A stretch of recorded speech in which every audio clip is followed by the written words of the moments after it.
Imaginez qu'on vous enseigne, dès votre plus jeune âge, que l'instrument crucial de votre nuit de noces n'est ni un parfum précieux, ni une robe de soie, mais une discrète lame d'argent. Non pour vous défendre d'un époux empereur, mais pour vous assurer que le sang adéquat souillera les draps, garantissant ainsi votre survie pour un jour de plus. Si l'image que vous avez des mariages de la Rome antique est celle de cérémonies romantiques, préparez-vous à affronter une réalité bien plus obscure, dissimulée sous les toges et le marbre des palais impériaux. La nuit de noces d'une reine n'était pas une célébration de l'amour, mais la scène d'un théâtre de la cruauté, une arme politique conçue pour anéantir son identité et la transformer en un bien de l'État avant même le lever du jour.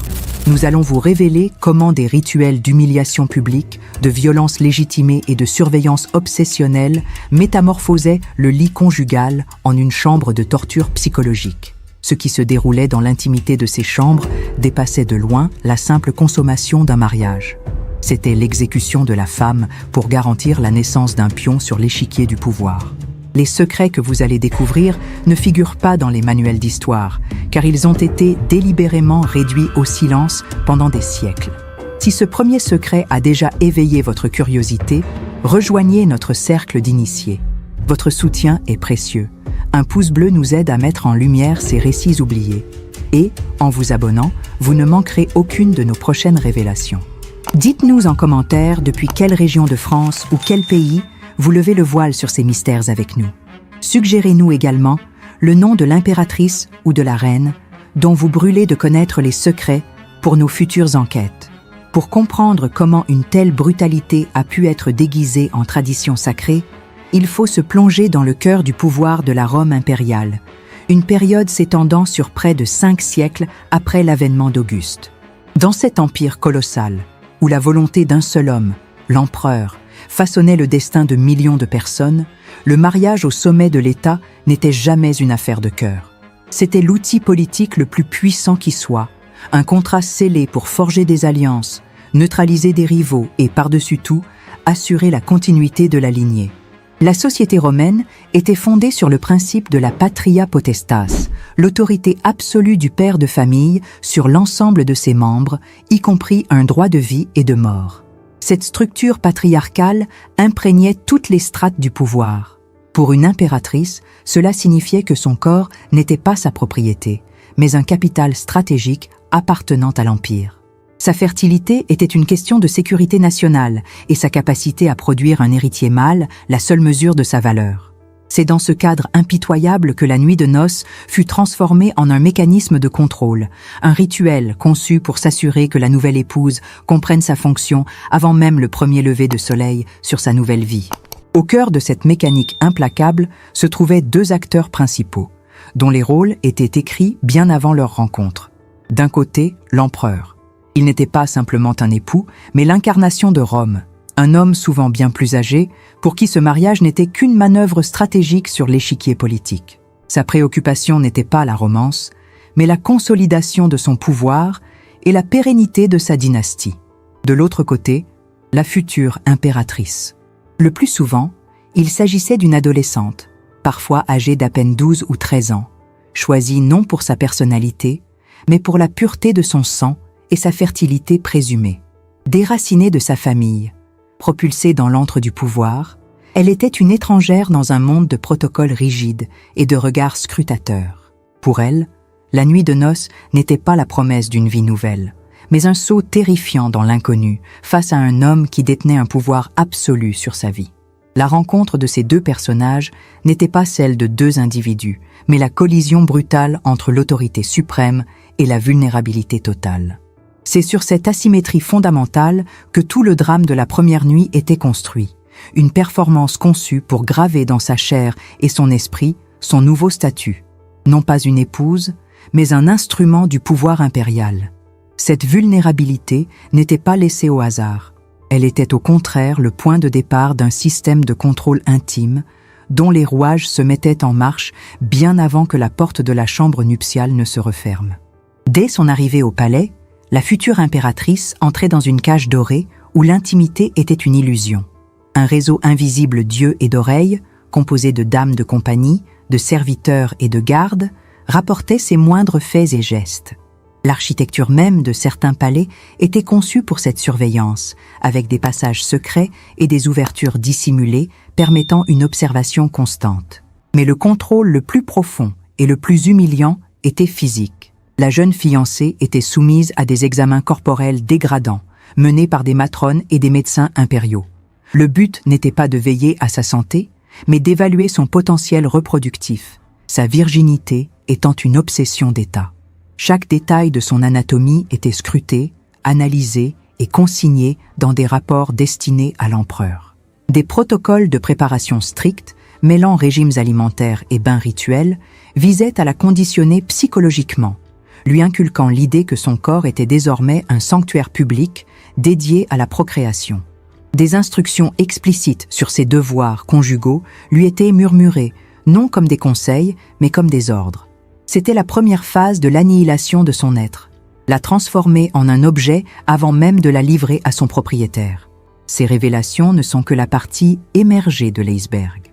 Si vous êtes aussi fasciné que nous par la complexité de ces mécanismes de pouvoir, montrez-le nous en aimant cette vidéo. Votre soutien nous permet de continuer à déterrer ces vérités cachées. N'oubliez pas de vous abonner pour ne pas manquer le point culminant de notre histoire. Chaque interaction construit une communauté qui refuse de laisser ces femmes dans l'oubli. C'est alors que le véritable drame commençait, une fois la porte de la chambre nuptiale scellée. Le premier rituel, d'une violence symbolique inouïe, était la reconstitution de l'enlèvement des Sabines. L'époux, devant témoins, devait littéralement traîner la jeune reine terrifiée à travers le seuil, ses cris et sa résistance feinte ou réelle faisant partie intégrante du spectacle. C'était la première affirmation publique de sa domination. À l'extérieur, la cérémonie se poursuivait. Des foules, souvent encouragées par la famille impériale, entonnaient les vers fessénins.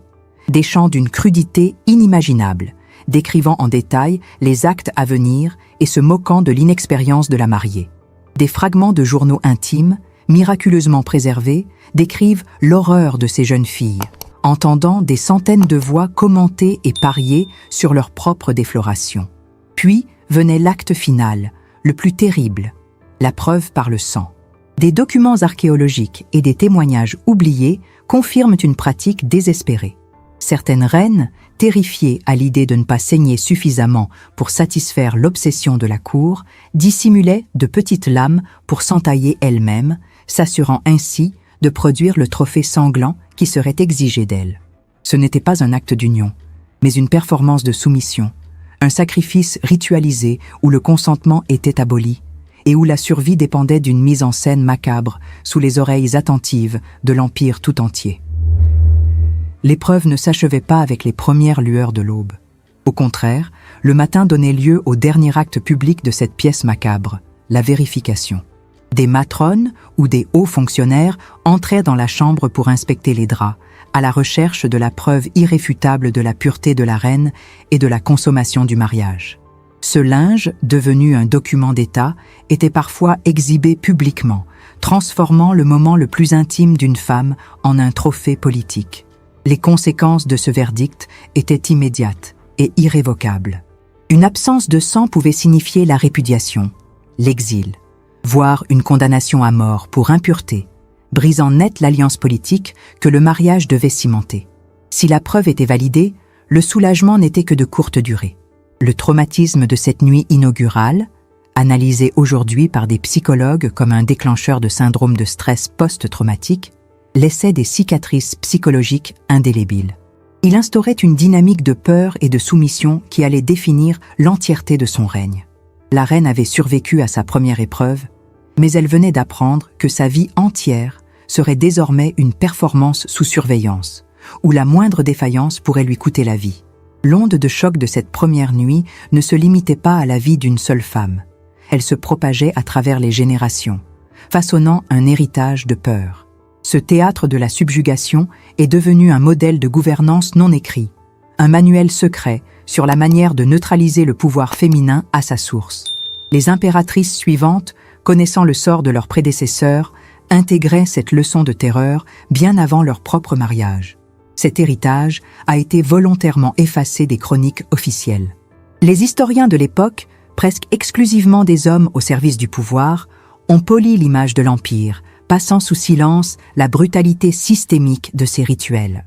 Des lettres, des confessions, des témoignages qui auraient pu révéler l'ampleur de ce traumatisme institutionnel ont été systématiquement détruits, car ils exposaient la vérité crue derrière la façade de la grandeur romaine. Le fait que la stabilité de l'Empire reposait sur la destruction psychologique programmée de ses femmes les plus puissantes. Ce mécanisme de contrôle intime n'était pas une exclusivité romaine. En observant d'autres civilisations, des monarchies européennes aux empires d'Orient, on retrouve des échos de ces mêmes pratiques, adaptées aux cultures locales. C'est la preuve glaçante que le contrôle du corps féminin a toujours été l'un des piliers fondamentaux et les mieux cachés du pouvoir patriarcal à travers l'histoire. L'histoire des impératrices de Rome n'est donc pas une chronique de robes en pourpre et de diadèmes, mais le récit glaçant d'une guerre psychologique menée dans le secret des alcôves. Ce que vous avez découvert aujourd'hui n'est pas simplement un ensemble de traditions cruelles. C'est la preuve que le pouvoir le plus absolu s'est souvent construit sur le contrôle le plus intime et la subjugation la plus totale. Vous qui nous regardez, vous faites maintenant partie du cercle restreint de ceux qui comprennent cette vérité, ceux qui savent lire entre les lignes des récits officiels. Si cette quête de vérité vous passionne, votre place est parmi nous. Abonnez-vous pour continuer à explorer les secrets les mieux gardés de l'histoire, car chaque vidéo est une pièce d'un puzzle beaucoup plus vaste. Votre j'aime est un acte de mémoire, un hommage rendu à ces femmes dont la voix a été étouffée. Dites-nous en commentaire quelle autre figure historique, dont le destin a été manipulé, vous souhaiteriez que nous mettions en lumière, et depuis quelle partie du monde vous nous accompagnez dans cette mission. Le passé est un coffre-fort dont nous venons à peine de forcer la serrure. D'autres secrets, encore plus troublants, attendent.